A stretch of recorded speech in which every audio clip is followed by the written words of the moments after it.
Todo mundo lê.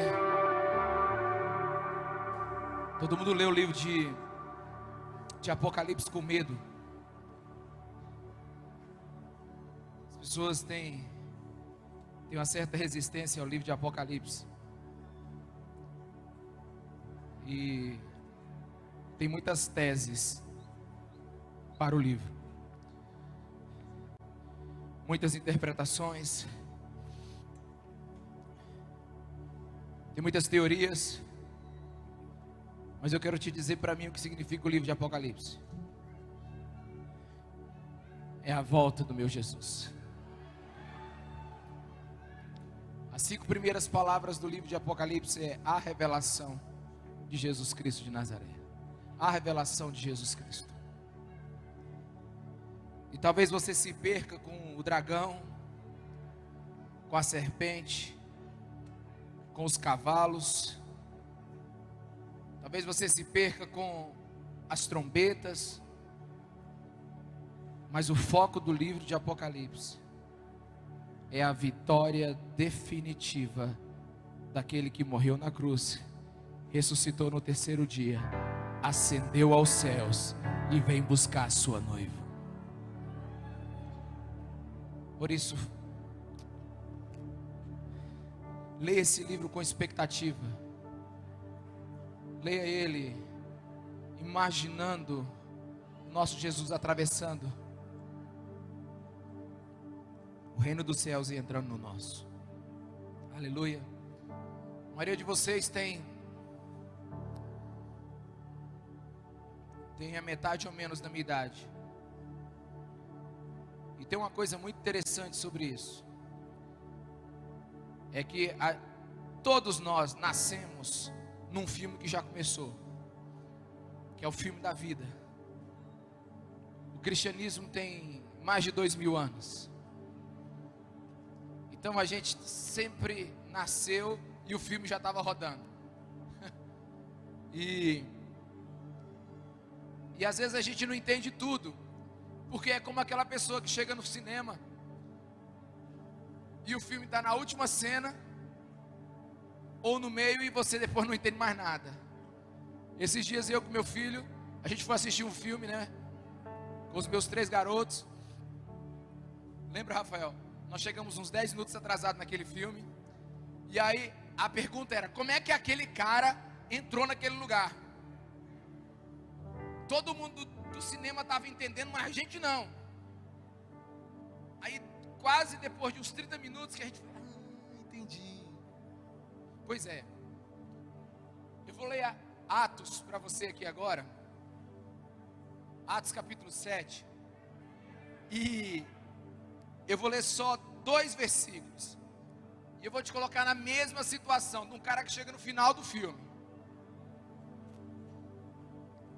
Só que diferente do cinema que não pode voltar, eu vou tentar te explicar um pouquinho do que está acontecendo aqui. Quantos estão comigo? Diga amém. Se tiver alguém lá no corredor, traz correndo para cá, porque ele vai se arrepender muito se ficar do lado de fora. Vamos lá. Atos 7, 59. Peraí. Você não pode ler a Bíblia comigo hoje como você lê.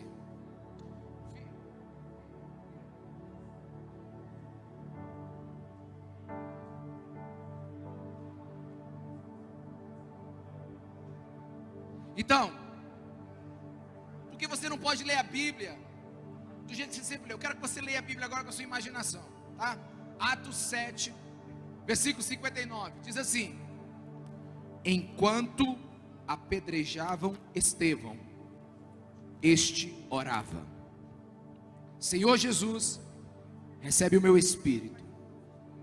Então, caiu de joelhos e bradou: Senhor, não os consideres culpado deste pecado. E tendo dito isso, adormeceu. Quem viu? Você está vendo Estevão no chão? Ele já levou umas 4 pedradas na cabeça, já está sangrando. Ele já está quase inconsciente. E ele ora: Senhor, Senhor Jesus, recebe o meu espírito. Não consideres esses homens culpados do pecado que eles estão cometendo. E dito isso, adormeceu, morreu. Aqui é como chegar atrasado na sessão do cinema. Por que que ele não reage? Por que que Estevão não foge? Por que que ele não amaldiçoa? Por que que o mocinho, no final, morre, é enterrado, e ele não tem culpa? Se você ler todo o discurso de Estevão, ele não tem culpa de nada. E quando eu penso nesses dois versículos, eu fico imaginando a cena e o que está por trás de tudo isso. Porque convenhamos, olha para mim, convenhamos. Se você lê os escritores antes do século 18, os pais da igreja, se você lê os apóstolos, os cristãos da Catatumba, os mártires, se você lê esse povo, desde o início do cristianismo e até mais ou menos ali, no início do século 19, eu vou te dizer, você vai achar que você não é cristão. Você não vai achar que você é cristão. Porque quando eu olho um negócio desse aqui acontecendo na Bíblia, de verdade, se alguém jogar uma pedra em mim, meu amigo,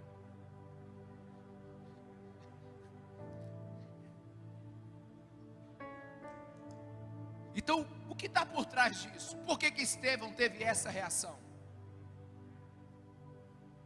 Vamos tentar encontrar isso à luz do Evangelho. Para você entender isso, você tem que entender as palavras de Jesus. Estevão era um discípulo de Jesus.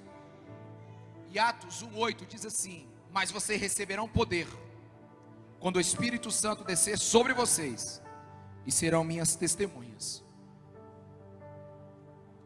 E aqui eu preciso te dar um pouquinho de conhecimento, para você chegar ao entendimento que Estevão estava no exato momento da morte dele. A palavra testemunho na Bíblia, traduzida literalmente, é Marte. Diga Marte. A palavra Marte no dicionário é aquele que sofre ou aquele que morre por causa da sua fé, por não renunciar à sua fé. Mas a palavra Marte, quando os primeiros discípulos de Jesus ouviam, era martus. A palavra testemunho era martus. O que significa? Que ninguém ganhava nada em seguir Jesus Cristo de Nazaré no início da igreja. Quantos estão me entendendo aqui? Diga amém. Você aceitava Jesus, você se tornava uma testemunha, ou seja, um mártir.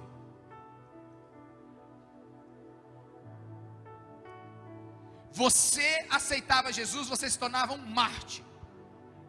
Então, existem dois tipos de mártires na história da igreja.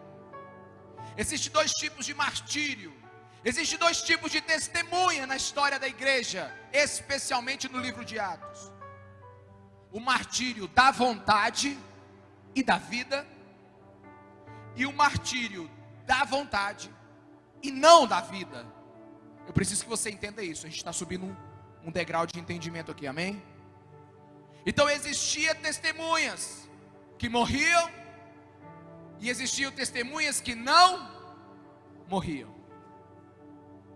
mas todas elas eram mártires. Por exemplo, Estevão, ele foi um martírio da vontade e um martírio da vida. Mas João, ele só negou a sua vontade. e viveu. A Bíblia diz que João morreu. A Bíblia não, a história diz que João morreu de velhice. Onde é que eu quero chegar? É que existirão testemunhas que escolherão viver para Jesus e vão morrer. E terão testemunhas que viverão para Jesus e não morrerão. Eu explico de novo. Existem testemunhas que escolhem viver para Jesus e não morrem. E existem testemunhas que escolhem viver para Jesus e morrem. Agora olha para mim aqui, que eu quero ligar uma chave em você. O martírio nunca foi uma escolha para morrer. Sempre foi uma escolha de quem queria viver para Jesus. Porque no martírio você pode seguir a Jesus e morrer, mas você pode seguir a Jesus e viver. Então o martírio não tem a ver com que jeito você vai morrer, mas tem a ver com que jeito que você está vivendo. E aqui nesse texto, eu não sei se você percebeu isso, Estevão está repetindo ipsis literis exatamente as palavras de Jesus Cristo de Nazaré quando ele estava naquela cruz. Quantos me entendem? Diga amém. O que significa alguém repetir o testemunho de Jesus? O que significa alguém ser parecido com Jesus? O nome disso é maturidade espiritual. Não é maduro quem tem muitos anos. Maduro na fé é quem repete as atitudes de Jesus. Então nós estamos diante de um jovem. Estevão era um jovem, maduro como nunca. E ele foi o primeiro mártir do cristianismo. A primeira testemunha. Eu não sei se você vai entender isso, mas eu queria que você lesse depois isso. Estevão ligou o estopim para o evangelho chegar em toda a terra. Ele foi o fato gerador da grande onda de evangelismo sobre toda a terra. O maior, depois de Jesus, no Novo Testamento foi o apóstolo Paulo. E o sangue de Estevão estavam nas roupas de Saulo, enquanto ele aprovava a morte dele. Mas Estevão, ele foi esse fator de mudança. Por quê? Meus irmãos, olha para mim aqui. Não há morte para Cristo se não houve vida para Cristo. Estevão nunca escolheu morrer. Estevão escolheu viver. Ninguém, na verdade, morre para Jesus sem antes ter vivido para Ele. E eu não sei se você está preparado para o que Deus exige de um cristão, mas é, no mínimo, o que eu estou pregando hoje. Jesus não quer que você morra lá no Afeganistão, não. Jesus quer que você viva para Ele aqui agora. Ninguém entrega a sua morte para Jesus, a gente entrega a nossa vida. E daí, deixa Ele dar corda. Tem uma música que diz assim: siga o Cordeiro, não olhe para onde Ele está indo, olhe para Ele. Siga o Cordeiro. Talvez você fale assim: essa mensagem aqui é para os missionários, isso aqui é para o pessoal lá do Oriente Médio, da Coreia do Norte. Não, isso aqui é para o Brasil, que é para a Imperatriz. O maior problema do cristianismo não são os cristãos que estão morrendo para Cristo, são os cristãos que não estão vivendo para Cristo. Porque quem morre para Jesus, morre para a glória. Às vezes a gente fica triste com aqueles que estão sendo executados, e tem que ficar mesmo. Mas deixa eu te falar, são os que não estão vivendo para Jesus é que decepcionam Ele. O cristianismo relevante, como é que eu posso dizer para isso? É a mensagem correta e a vida correta. Hoje nós temos um cristianismo que não está tendo poder para vencer pecados cotidianos. Mentira, fornicação, adultério. Como é que a gente vai gerar testemunhas? Como é que a gente vai gerar mártires? A prova da ação de Estevão na vida de Paulo é que Paulo um dia escreveu: porque para mim viver é Cristo e morrer é lucro. Quem está me ouvindo, dá um aleluia bem alto aí. Somente pode dizer que morrer é lucro se antes poder de dizer que viver é Cristo. Somente pode dizer que morrer é lucro se antes poder dizer que viver é Cristo. O que Paulo está dizendo é que quanto mais meu amor por Jesus aumentava, menos eu considerava a minha própria vida. Então nós não estamos falando de superioridade da vida sobre a morte. Nós estamos falando de superioridade de Cristo sobre todas as coisas. Sabe por que você não venceu o pecado? Porque Cristo ainda não é superior na sua vida. Sabe por que ainda a gente não testemunha? É porque Cristo não é superior. A gente já vive num mundo de sofrimento. Mas anote isso no seu coração: a maioria dos nossos sofrimentos não são por seguir a Jesus. A maioria dos nossos sofrimentos são por desobediência a Jesus. Porque sofrer em obediência a Cristo é motivo de alegria. Como diz os apóstolos, quando foram surrados pelo Sinédrio, disse: com grande alegria é sofrer por causa de Cristo. Então nós não estamos falando aqui de outra coisa que não seja testemunho, que não seja viver para Cristo, que não ser um mártir vivo, que não ser alguém que viva para Cristo. Uma coisa que você precisa entender é que o martírio não é algo forçado, induzido. Jesus, ele falou assim: quem quiser seguir a mim, tome seu skate e vem. Tome a sua cruz. Vamos surfar no Havaí? Não, tome sua cruz. Coloque seu ego debaixo da minha vontade. Então o cristão, ele nunca decide como vai morrer, ele decide como ele vai viver. Deus nunca chamou ninguém para morrer por ele. Ele chamou a gente para ser um sacrifício vivo, santo e agradável a Deus, que esse é o culto racional. Romanos 12 fala de alguém que entendeu o que é cultuar Jesus. Cultuar Jesus não é vir para uma conferência, por melhor que ela seja. Cultuar Jesus não é vir para a igreja todo domingo, por melhor que essa igreja seja.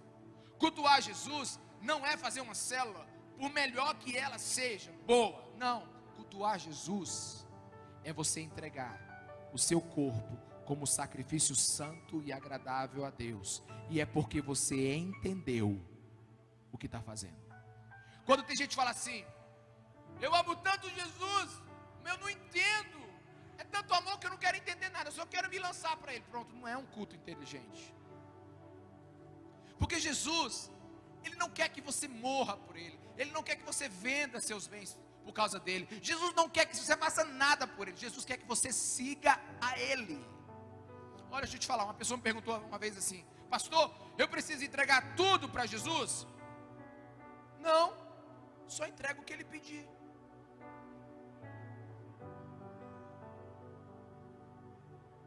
Ninguém precisa entregar tudo para Jesus, só entrega o que Ele pedir. Se ele pedir tudo, é tudo. Mas se ele não pedir, aproveita, mano. Tem uns que ficam com raiva. Jesus falou para Pedro: ó, amigão, quando tu ficar velho, tu vai morrer do jeito que é muito mal. Tu vai ficar lá, ó, tu vai querer para um lado, mas vão te puxar pelo outro. E sabe, vai ser um negócio complicado. E tu, João, tu vai viver para sempre. Aí Pedro falou assim: ei, eu morro e ele vive. Ele disse: cala a boca, essa é a tua vida e essa aqui é dele. Está lá na Bíblia, João capítulo 21, depois você lê. Eu dei uma atualização, Ricardo Damasceno, para você entender o negócio. Mas a gente fica com raiva. Mas deixa eu dizer uma coisa: o maior erro da nossa vida cristã, do nosso martírio, do nosso testemunho, é a gente separar, tomar a sua cruz e siga-me. Não tem seguidor de Jesus sem cruz nas costas. Não há seguidor de Jesus sem cicatriz da cruz no ombro. Oxe, é tu.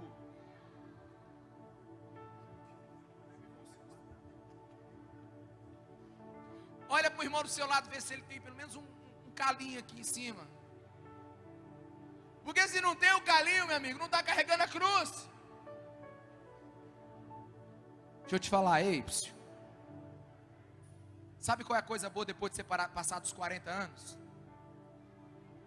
É que você descobre que você não tem força mais para fazer tudo que você queria.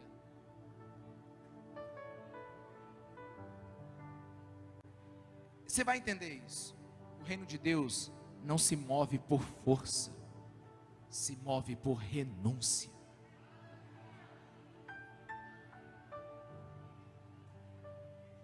É a cruz que mudou a história, não a força. É a mensagem da cruz que alterou o mundo, não a força. Foi a cruz que transformou Saulo, o assassino, no Paulo, quem escreveu 13 cartas do Novo Testamento. Foi a cruz que mudou homens bons em maus. Foi a cruz que transformou medrosos em heróis. E foi a própria cruz que destruiu todo orgulho dos que achavam que podia fazer alguma coisa. Então hoje eu quero eliminar alguns paradigmas no seu coração. Na verdade, eu quero quebrar uma mentalidade na sua cabeça hoje. E eu estou falando sobre o quê? Maturidade, martírio e testemunho. Eu estou falando sobre ser testemunho de Jesus. Eu estou falando sobre ser um mártir para Jesus. São as duas mesmas palavras no Novo Testamento. Então o martírio, ele nunca deve ser algo planejado. Você nunca deve planejar morrer para Jesus. Quantos estão me entendendo? Diga amém. Mas no dia que chegar o desafio, é errado evitá-lo. Alguém está me entendendo aí? Obrigado, tem um entendendo lá atrás. Então, você não deve planejar a sua morte. Mas no dia que chegarem para você e disserem assim: olha, ei,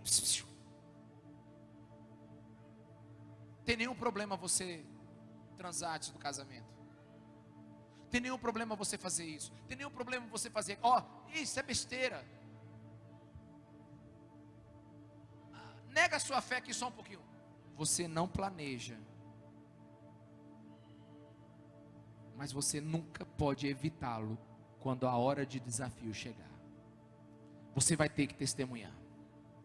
Então, uma coisa que você precisa estar ciente desde já é que não existe portas abertas para o Evangelho.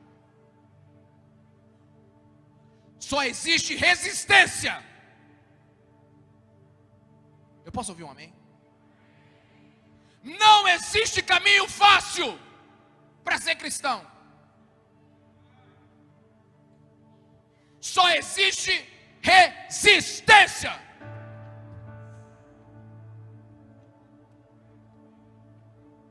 Deus está abrindo o caminho do mar para mim. Não, isso é música.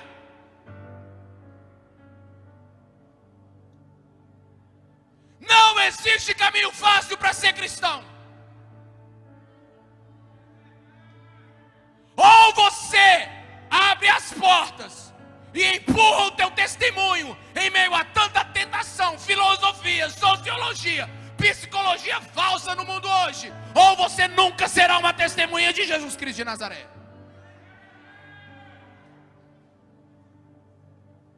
Então esquece, o Éden não está do outro lado do arco-íris.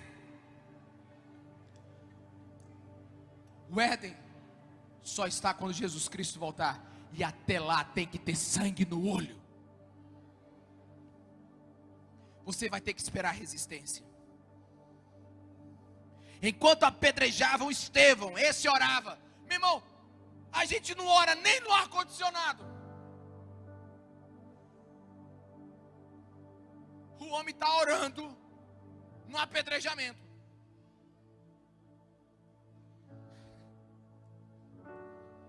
Você sabe a coisa que mais me mexeu comigo nesse texto? Vou ser honesto para você. Sabe por que ele orava? Ele não orou para livrar ele da morte. Ele orou para que o inimigo que estava matando ele encontrasse ele no céu. Alguém está entendendo? Vou repetir. Ele não orou para que Jesus livrasse ele da morte. Ele orou para que o inimigo que estava matando ele se arrependesse, e Estevão, que estava morrendo por esse inimigo, encontrasse esse inimigo no céu. Fala para a pessoa que está ao seu lado: a gente precisa se converter.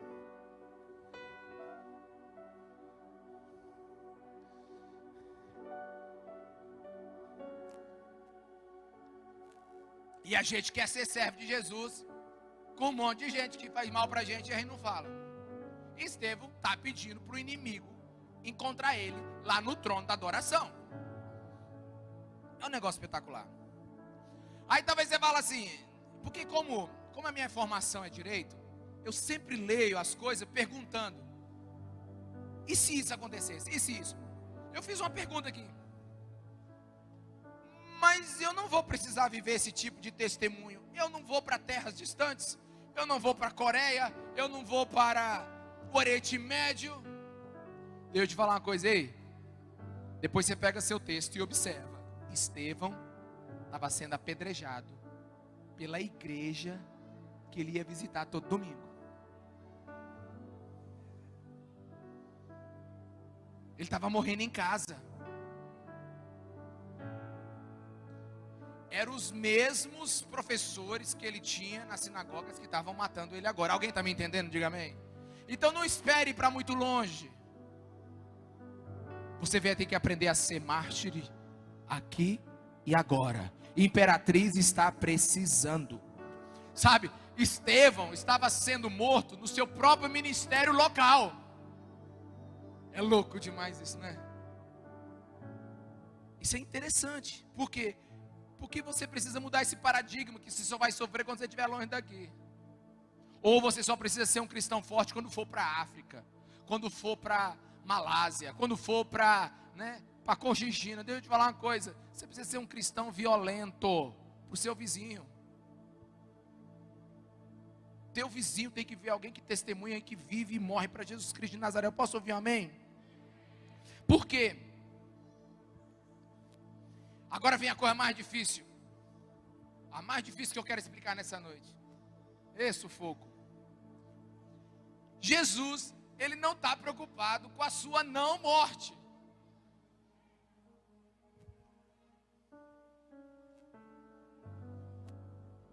Jesus não está preocupado com a sua não morte. Todos os discípulos de Jesus morreram.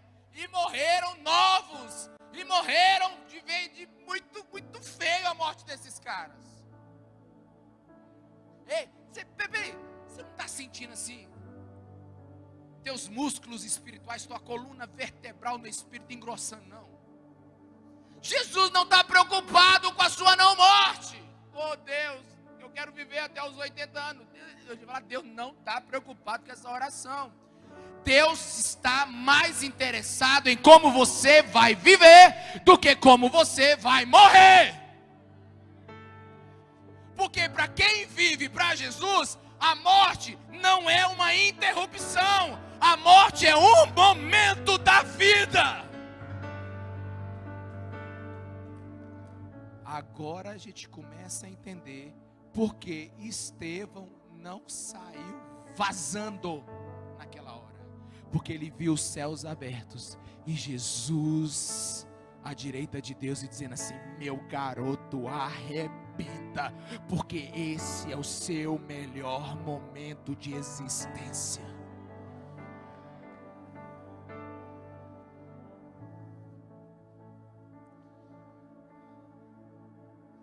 Jesus não nos salvou para nos livrar da morte, mas para nos livrar de uma existência sem sentido e propósito. Então, maturidade não tem a ver com quanto tempo você vai viver, tem a ver de como será o seu dia hoje.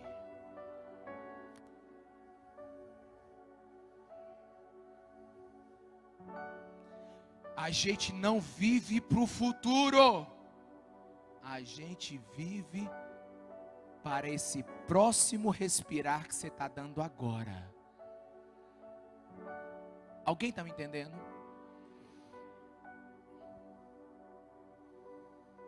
O trágico momento da morte de Estevão foi o clímax da existência dele. Sabe qual é o problema? O problema é que todo mundo quer mandar em Jesus. Todo mundo quer mandar em Deus. Quer dizer quanto tempo vai viver. Quer dizer como tem que ser sua vida. Quer dizer o tipo de namorado que tem que ter. O tipo de esposa que tem que ter. Deixa eu te falar uma coisa. Não existe isso na Bíblia.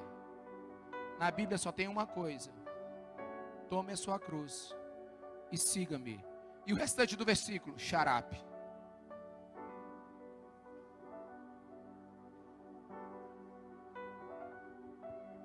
Você sabe por que tem muita gente decepcionada com Deus? É porque Deus, ele é maestro em acabar com os sonhos que são seus. Deus não está interessado nos teus sonhos, gente. Não está na Bíblia isso, em nome de Jesus. Quem foi que ensinou isso para vocês? Deus só está interessado nos sonhos dele, quando ele decidiu que você se tornaria um óvulozinho e fosse nascer. Assim não vale. Então vai procurar outro Deus para seguir. Meus irmãos, a gente não tem que se preocupar como vai ser a nossa morte. A gente tem que se preocupar é como a morte vai nos encontrar quando ela chegar. Eu posso ouvir um amém? Vocês estavam tão bonitinhos na adoração.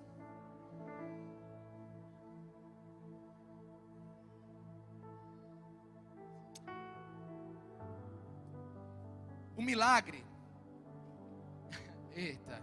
Vou falar, depois o Marcos Paulo se vira com vocês aí. Ó.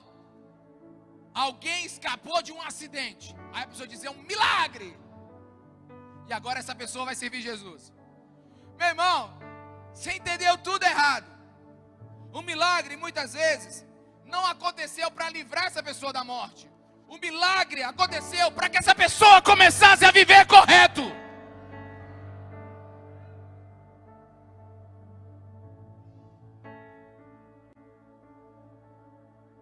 Não tem aquela pessoa que depois que escapou da morte está vivendo direito?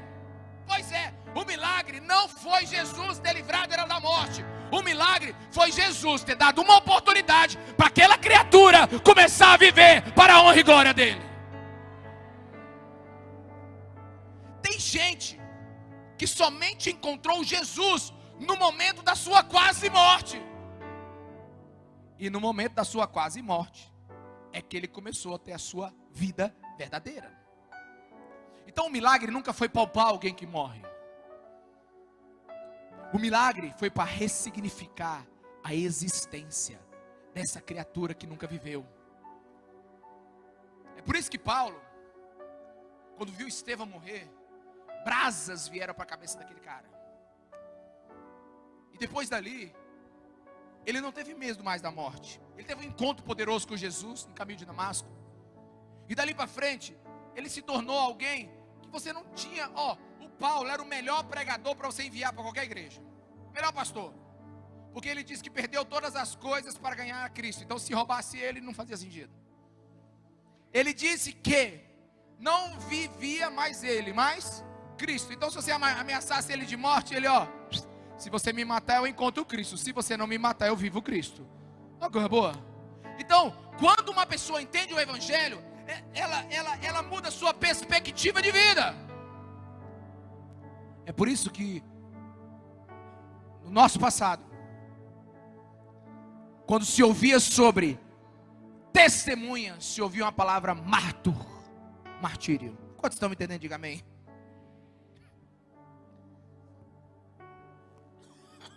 Ah, meu Deus.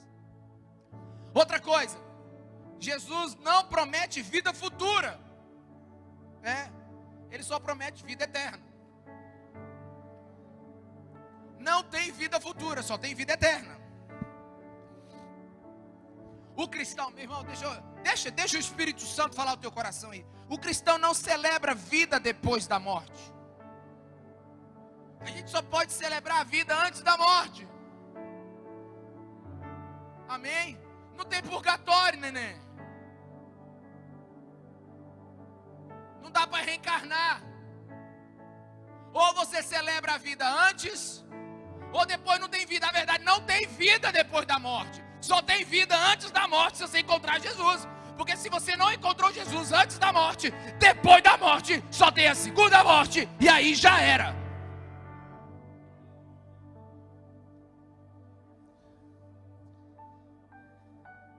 Então, vencer a morte não é não morrer. Vencer a morte é não ter medo dela, porque você está vivendo para Cristo.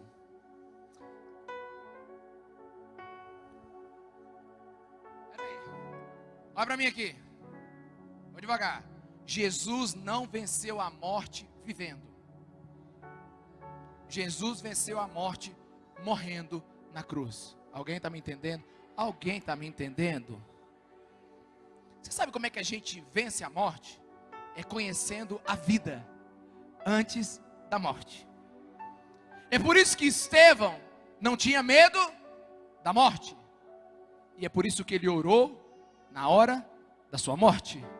Abençoou na hora da sua morte. Tem muita gente que diz assim: eu não consigo ver um milagre. Porque o milagre era assim, na hora que fosse jogar a pedra no Estevão, ele falasse assim, e a pedra parasse. E ele falasse assim, ó, e ela voltasse na testa de todos os seus acusadores. Não, irmão, se você não viu o milagre de um homem orando pelos seus inimigos na hora da sua morte, eu não sei mais o que é milagre na vida de alguém. Então Estevão, ele tinha certeza da sua morte e uma absurda convicção da sua vida. Então quando a gente olha tudo isso, melhor do que não morrer é saber viver. Fala a pessoa que está do seu lado: não se preocupe com a morte, fique preocupado com a sua vida agora. Terminando aqui, eu quero deixar dois exemplos, dois textos ainda para você. Apocalipse 1:9 diz assim: eu, João, irmão e companheiro de vocês no sofrimento, no reino e na perseverança em Jesus, estava na ilha de Pátimos por causa da palavra de Deus e do testemunho de Jesus. Quantos entenderam o texto? Quantos ouviram aí? Amém? Veja a ênfase de João: onde eu estou hoje por causa da palavra e do testemunho. Essa palavra testemunho aí é martus, martírio, minha entrega a Jesus. Veja bem, João não reclama, ele não diz que Deus foi injusto, ele não amaldiçoou os seus inimigos, ele não diz que está quebrando as pedras lá naquele lugar terrível, reclamando de Deus. Não, João testemunha, ele é um cristão, ele não foca na situação, ele foca no Senhor. Seu sofrimento não foi o tema da sua carta, que é o Apocalipse. O tema da sua carta foi aquele que ele decidiu servir. Tem gente que valoriza mais o sofrimento porque está seguindo a Jesus do que o Jesus que o salvou. A gente tem que mudar a nossa concepção. Sabe, o que eu vejo aqui? O que eu entendo aqui? Eu entendo que a gente precisa reler a Bíblia para reeditar o nosso cristianismo. A gente precisa parar de fazer teologia de música, teologia de filme, aprender Apocalipse com aquela série lá, A Volta dos que não foram, não, como é que é o nome? Deixados para trás, né? E você começar a ler a Bíblia, porque se você observar o livro de Apocalipse, ele vai ter que mudar a sua cabeça completamente. Presta atenção aqui, deixa eu te ajudar no negócio, olha aqui. Preste atenção, me ajuda aí o pessoal da mídia aí. Bota aí Apocalipse 13:7 na NVI. Olha só, Apocalipse 13:7. Presta atenção, que agora eu quero ensinar em vez de pregar. Presta atenção. Foi-lhe dado todo o poder para guerrear contra os santos e vencê-los. Foi-lhe dada autoridade sobre toda a tribo, povo, língua e nação. Você sabe de quem está falando aqui? É de Satanás. Foi dada autoridade para Satanás, para lutar contra os santos e vencer os santos.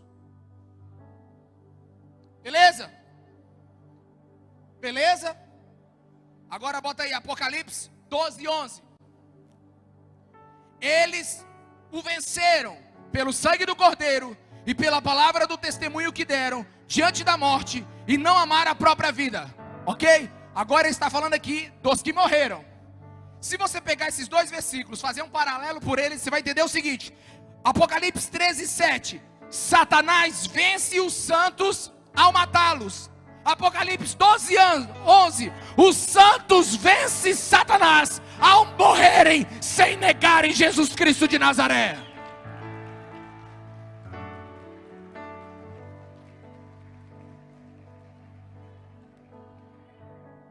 É direto no queixo de Satanás. Ele mata um cristão que não nega Jesus e recebe no queixo a sua derrota. Porque não vencemos quando não morremos. Vencemos quando vivemos. Mesmo que essa vida leve a uma morte. A morte, ela é uma tragédia para o incrédulo. Ela elimina os sonhos de um incrédulo. Sabe, o incrédulo, ele teme a morte porque é o seu fim. A morte é a grande divisão, é o grande insulto para quem não crê em Jesus Cristo. Mas a Bíblia diz que em todas as coisas, Romanos 8:36, somos mais do que vencedores. Esse aqui é um negócio muito complicado. O que é um vencedor? O que é um vencedor? É o que vence. E o mais do que vencer é o quê?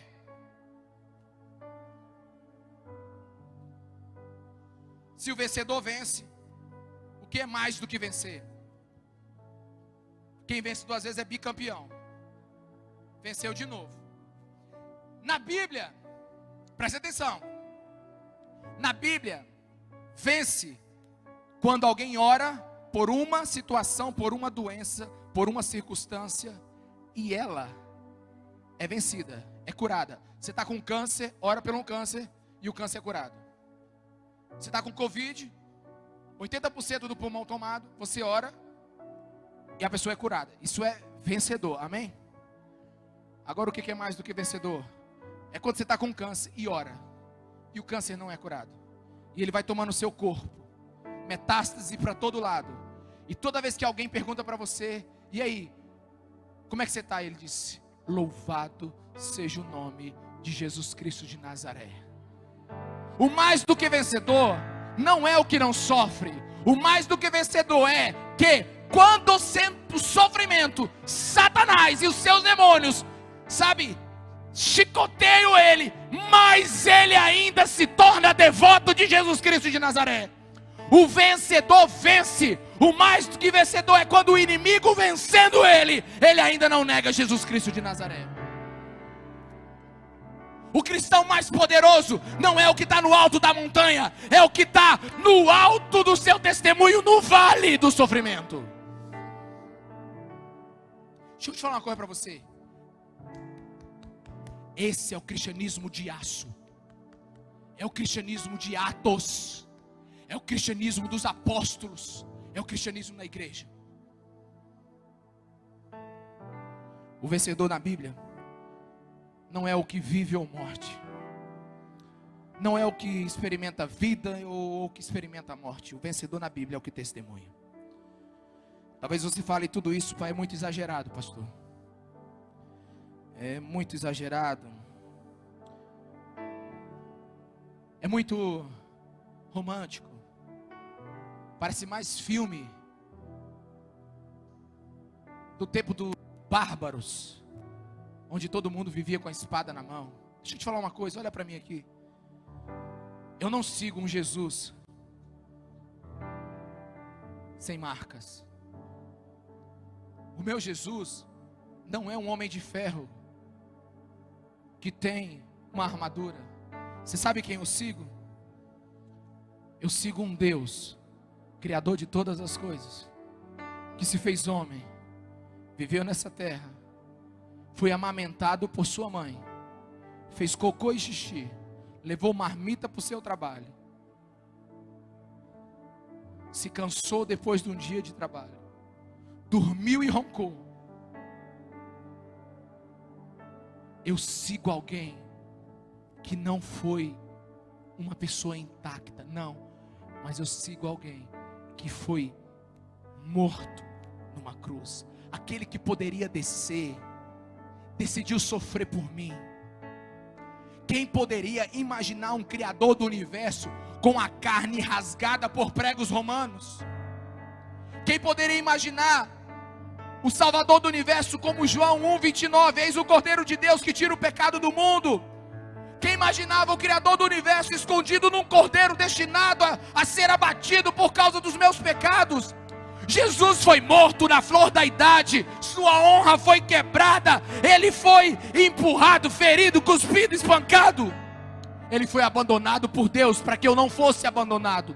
A cruz mostra, sabe, o coração de Deus para mim. Eu não amo um Jesus vitorioso. Eu amo um Jesus que sofreu. Eu amo um Jesus que primeiro ele não é um lutador de UFC de 1,90 m que espancou toda a maldade, não. Ele foi fuzilado. E por amor, ele falou ao meu coração rebelde: eu não amo o Deus Todo-Poderoso. Eu amo primeiro aquele que revela o Deus poderoso. É o meu Jesus homem, é o Emanuel, Deus comigo, Deus ao meu lado. Eu não amo a divindade que nunca desceu e me ajudou. Eu amo a divindade que sofreu, e Ele conhece as minhas dores. E o caminho para a salvação, o caminho para a glorificação é o mesmo de Jesus. Não é uma igreja que vai ser intacta as dores, as necessidades. Não, é uma igreja que em meio às dificuldades adora.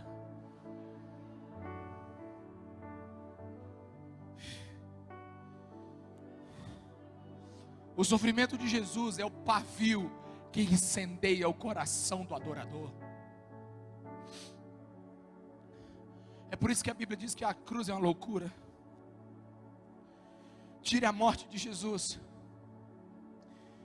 e reduziremos o cristianismo a um conjunto de boas filosofias. Eu vou ser sincero com você. Eu não amo o mar vermelho que se abriu, nem Moisés que desceu com as tábuas da lei. Eu não amo Davi que acabou com a cabeça do Golias, não. Eu não amo fogo que caiu do céu, machado que flutuou. Está na Bíblia, viu? Cegos que enxergam. Tudo isso é maravilhoso. Mas eu amo Jesus. A primeira testemunha de Deus.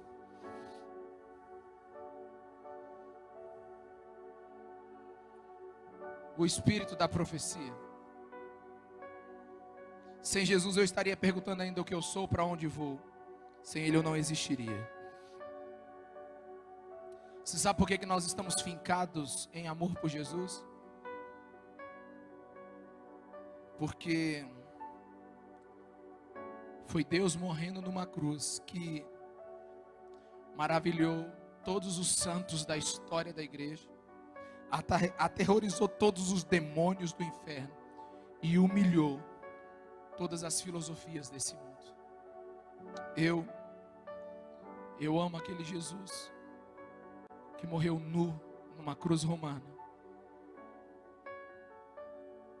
para que eu pudesse viver.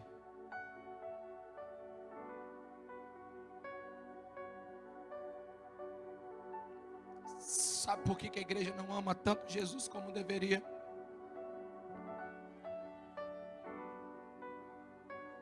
É porque a gente ainda está atrás de bênçãos, quando deveria estar atrás do carpinteiro de Nazaré. Fique em pé no seu lugar.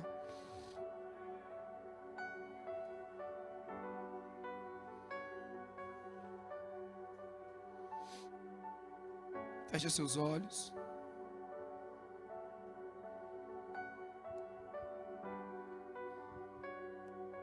Eu li num livro, algum lugar aí, a história de um pastor chamado Donald Gray. Era um pastor, ele é um pastor presbiteriano lá na Flórida, nos Estados Unidos. Sua esposa morreu de câncer aos 40 anos e deixou ele com 4 filhos, todos abaixo de 15 anos de idade. Você me ouviu? Um quarentão com 4 filhos abaixo de 15 anos de idade. E Donald Gray estava indo para o enterro da sua esposa. Aí um grande caminhão passou do lado deles, e o sol estava se pondo, e o caminhão fez uma sombra imensa sobre o carro. Uma sombra imensa. E então Donald teve uma ideia, e ele falou com seus filhos assim, olhou para trás e disse assim: vocês preferem serem atropelados pelo caminhão ou pela sombra do caminhão?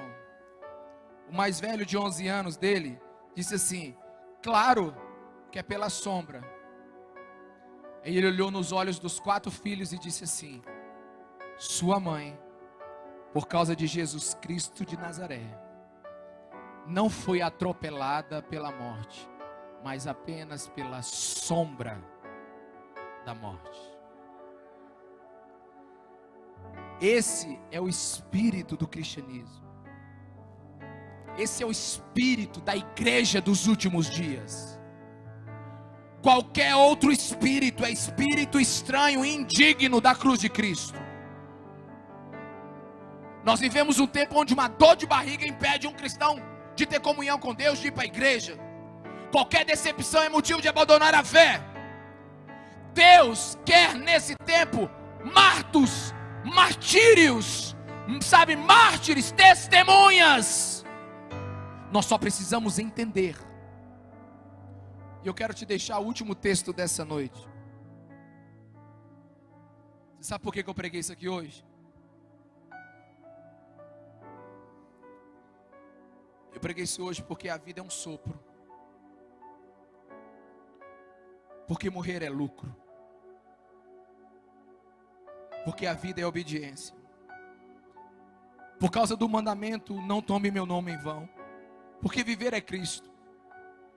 Eu estou pregando isso hoje por causa da fé, por causa do Evangelho, porque é para a glória dEle, porque Ele voltará, porque o maior destes, todos os dons é o amor,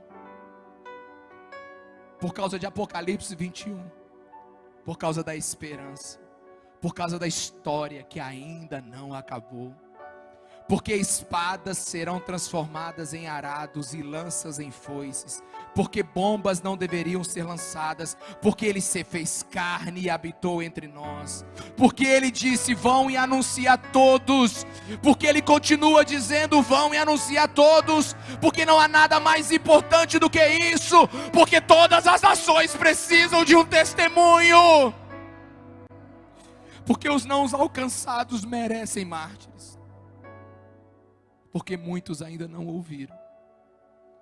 Sabe por que eu estou pregando isso? Por causa da manjedoura. Porque ele se ajoelhou e lavou os nossos pés. Por causa da sua graça. Por causa do seu sangue. Porque ele continua intercedendo por nós. Eu estou pregando isso hoje por causa das profecias. Por causa da Nova Jerusalém. Por causa, bendito é aquele que vem. Eu estou pregando isso por causa de Sião. Eu estou pregando isso porque ele é digno. Ele é digno. Não existe outro digno que não seja Jesus Cristo de Nazaré. Se você viver um cristianismo capenga, reduzidos às suas opiniões, reduzidos às filosofias desse mundo, se você ouvir um cristianismo que não testemunha na hora da dor, na hora do açoite, na hora da desilusão, na hora do eu não entendo, se você viver um cristianismo que nega Jesus nos momentos em que você não concorda, está na hora de você colocar cordas de aço na sua coluna vertebral da sua fé. Se você viver um cristianismo que não é um cristianismo de martírio, de testemunhas, é preciso a gente se arrepender hoje.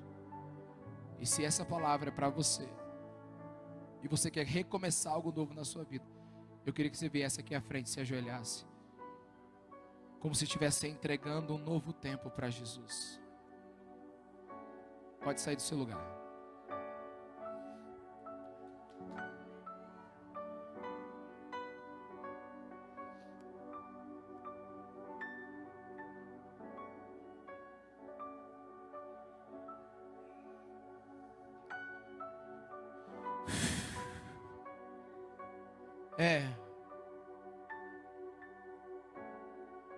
Deixa eu te falar uma coisa, eu acho que eu tenho que falar isso em toda igreja que tem crente.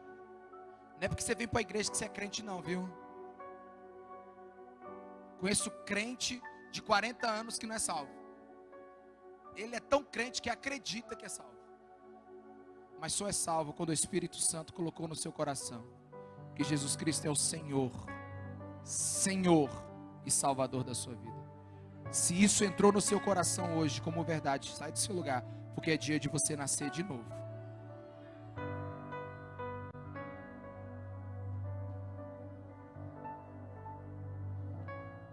Vamos lá, tá com vergonha? Ele morreu nu naquela cruz. Ele morreu nu naquela cruz.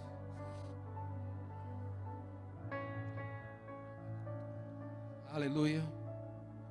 Senhor Jesus, que essa palavra frutifique em nossos corações.